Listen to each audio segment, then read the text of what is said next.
তো আজকের এখনকার এই ছোট্ট আলোচনা সভায় তেমন কিছু বলার নাই, সারাদিন অনেক কথা হয়েছে। তারপরে একটা বিষয় আমি একটুখানি আলোকপাত করে আমার বক্তব্য আমি দ্রুত শেষ করব। আজকে আমাদের প্রিয় সংগঠন সমাজতান্ত্রিক ছাত্র ফ্রন্ট যে আলোচনা সভার আয়োজন করেছে, এই আলোচনা সভাটি আসলে শিক্ষা দিবস উপলক্ষে।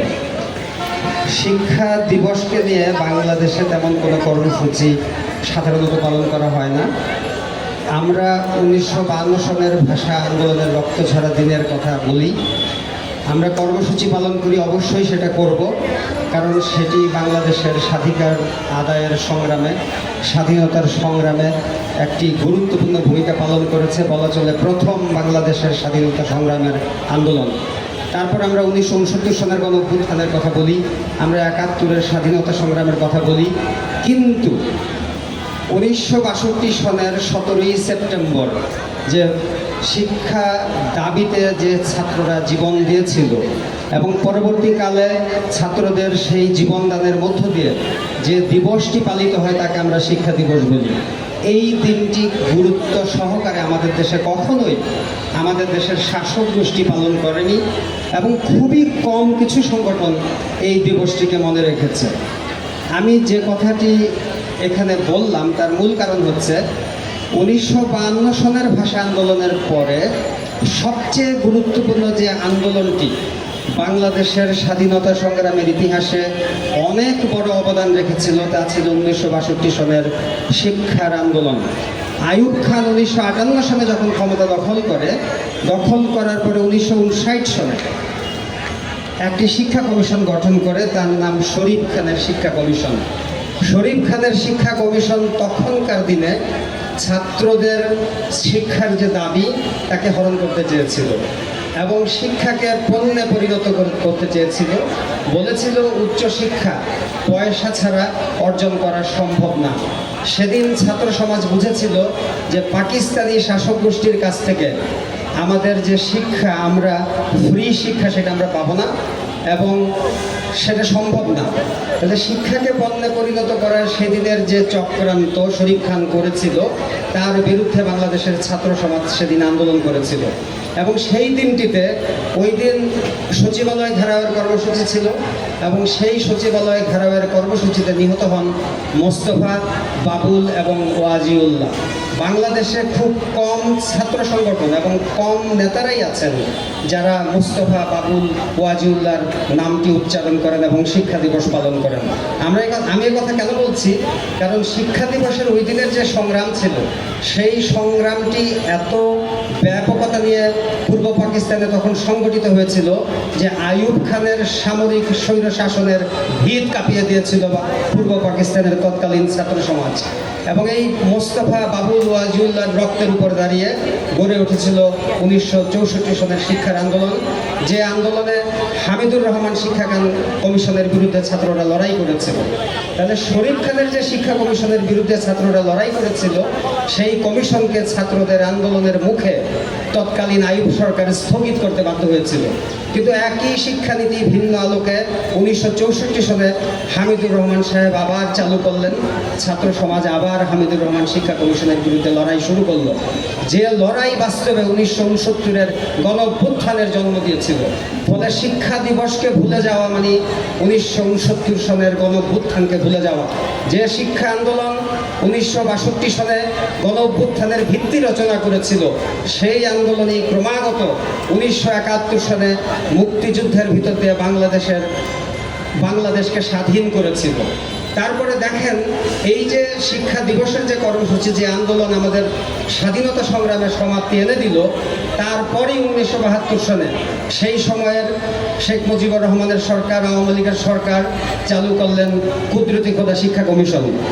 শুনতে অনেক ভালো লাগে, একজন বিজ্ঞানী তিনি শিক্ষানীতি চালু করেছেন, কিন্তু ওই পাকিস্তান আমলের যে শিক্ষানীতি, শিক্ষাকে পণ্যে পরিণত করার যে চক্রান্ত, শিক্ষাকে বিনা ব্যয় ছাত্রদের হাতে দেয়া যাবে না এবং শিক্ষার উপকরণের দাম বৃদ্ধি করা, এই যে এত সব চক্রান্ত, সেগুলি কিন্তু কুদরতি খোদা শিক্ষা কমিশন তার শিক্ষা কমিশন থেকে প্রত্যাহার করে নেননি। স্বাধীন দেশে শরীফ খানের শিক্ষা কমিশনের জায়গা দখল করে নিল কুদরতি খোদা শিক্ষা কমিশন। তার বিরুদ্ধে ব্যাপক কোনো আন্দোলন হয়নি, কিন্তু 1982 সালে যখন আপনার জেনারেল এরশাদ ক্ষমতা দখল করলো, সেও কিন্তু আরেকটি শিক্ষানীতি চালু করলো, যার নাম ছিল মজিদ খানের শিক্ষানীতি। ওই মজিদ খানের শিক্ষানীতি, তারপরে আপনার কুদরতি খোদা শিক্ষা কমিশন, হামিদুর রহমান শিক্ষা কমিশন, শরীফ খানের শিক্ষা কমিশন, নূর খান কমিশন, সব কমিশন একই কমিশন, সবাই বিরোধিতা করেছে আমাদের শিক্ষাকে। সবাই শিক্ষাকে ব্যয়বহুল করার কথা বলেছে, সবাই শিক্ষাকে পণ্যে পরিণত করার কথা বলেছে, টাকা যার আছে সেই শিক্ষা পাবে। আমরা একমাত্র সমাজতান্ত্রিক ছাত্র ফ্রন্টের পক্ষ থেকে দাবি তুলেছি, শিক্ষা সার্বজনীন অধিকার প্রত্যেকটি ছাত্রকে দিতে হবে। কারণ মানুষের সৃষ্টির পর থেকে যাবৎকাল মানুষের জ্ঞান ভাণ্ডারে যত জ্ঞান অর্জিত হয়েছে, যা কিছু আমাদের অর্জন, সমস্ত অর্জন মানব জাতির জন্য সঞ্চিত আছে। ফলে কোনো মানুষকে এই শিক্ষার অধিকার থেকে বঞ্চিত করা মানে হচ্ছে সেই মানুষকে পশুর স্তরে নামিয়ে আনা, এবং সেই চক্রান্ত প্রতিহত করার জন্য সমাজতান্ত্রিক ছাত্র ফ্রন্ট অব্যাহত গতিতে সকল ধরনের শিক্ষা সংকোচন নীতির বিরুদ্ধে রুখে দাঁড়িয়েছে।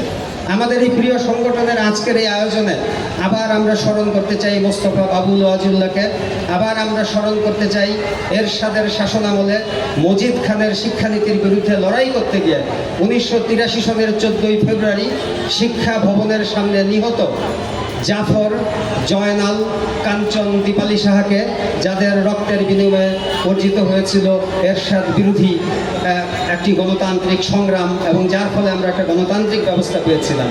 আজকের যে আন্দোলন আমরা যাকে বলছি জুলাইয়ের গণঅভ্যুত্থান, আমরা অবশ্যই বিপ্লবী অভ্যুত্থান বলছি না, কারণ বিপ্লবী অভ্যুত্থান মানে হচ্ছে একটি সমাজের সমস্ত স্তরে একটা বিপ্লবী রূপান্তর।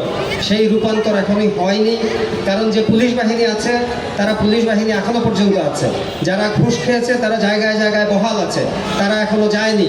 যারা ব্যাংকের টাকা সরিয়েছে, আত্মসাৎ করেছে, উপর থেকে মাত্র কয়েকটি লোককে গ্রেপ্তার করা হয়েছে এবং অনেকেই বিদেশে চলে গেছে। ফলে কোনো জায়গায় কোনো ধরনের বিপ্লবী রূপান্তর এখনো পর্যন্ত হয়নি। আমরা জানি এই রূপান্তরের কাজ কতখানি হবে। আমরা একটা কথা পরিষ্কার করে বলতে চাই, সেটি হচ্ছে 2024 সনের জুলাইয়ের যে গণ অভ্যুত্থান, ছাত্র জনতার যে গণ অভ্যুত্থান, এই অভ্যুত্থান আমাদেরকে একটি পথ দেখিয়েছে। শিক্ষা দিবস যেমন করে দেখিয়েছিল, এরশাদ বিরোধী আন্দোলন যেমন করে দেখিয়েছিল, একইভাবে আপনারা খেয়াল করবেন 2018-তে ছাত্র সমাজ একটা প্রচণ্ড শক্তিতে জেগে উঠেছিল। 2024-এ একই ছাত্র সমাজ আবার দ্বিগুণ শক্তি নিয়ে রাস্তায় নেমেছিল, শেখ হাসিনার পতন হয়েছিল।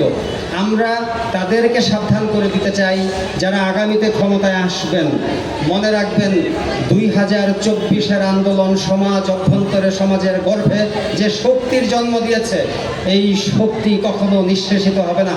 2018-র শক্তি 2024-এ দ্বিগুণ শক্তিতে আবির্ভূত হয়েছে। আবার যখন এই শক্তি সামনে আসবে, মনে রাখবেন মহাপ্রলয়ের মহাশক্তি নিয়ে সেই শক্তি একটি বিপ্লবী অভ্যুত্থান সংগঠিত করার জন্য বাংলাদেশে আবার নেতৃত্ব দেবে। আমরা আশা করি আমাদের সমাজতান্ত্রিক ছাত্র ফ্রন্টের এই বিপ্লবী ছাত্র সমাজ সেদিন নেতৃত্বের অগ্রভাগে থেকে সেই নেতৃত্ব পরিচালনা করবেন এবং বাংলাদেশে একটি বিপ্লবী অভ্যুত্থান সংগঠিত করবেন। সবাইকে ধন্যবাদ এবং সংগ্রামী অভিনন্দন।